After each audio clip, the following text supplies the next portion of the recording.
ছুটির দিন মানেই একটু নিজের জন্য সময় আর সাথে একটু ভালো মন্দ খাবার। তবে আজকে কিন্তু আমি খুব সাধারণ একটা দুপুরের মেনু রেখেছি। আসলে আজকে মনটা চাইছিল একটু বিশ্রাম নিতে, তাই আজকে বেশি কিছু আয়োজন করিনি। দুপুরের মেনুতে ছিল গা মাখা চিকেন ভুনা, মানে একদম ভুনা ভুনা টাইপের চিকেন ভুনাটা করেছি। এই চিকেন ভুনার ঝোলটা দিয়ে এক প্লেট ভাত নিমিষেই শেষ হয়ে যাবে। চিকেন ভুনার সাথে ছিল সালাদ, টমেটো, শসা, পেঁয়াজ, মরিচ দিয়ে এই সালাদটা করা হয়েছে।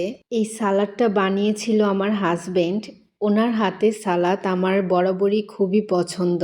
শীত এলেই বাঙালিদের খাবারের টেবিলে একটা সালাদ তো থাকবেই, বিশেষ করে যদি মাংস থাকে। আচ্ছা, আপনাদের কাছে চিকেনের কোন রেসিপিটা সব থেকে বেশি ভালো লাগে কমেন্ট করে জানাবেন। শীতের দুপুরে রৌদ্রে বসে এভাবে খাবার খেতে আমার কাছে ভীষণই ভালো লাগে। সিম্পল খাবারও কখনো কখনো মনটা ভরে দেয়। আলহামদুলিল্লাহ, অনেক তৃপ্তি সহকারে খেয়েছি।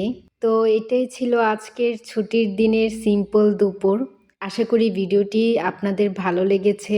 দেখা হবে অন্য কোনো ভিডিওতে। সে পর্যন্ত সবাই ভালো থাকবেন, সুস্থ থাকবেন। আল্লাহ হাফেজ।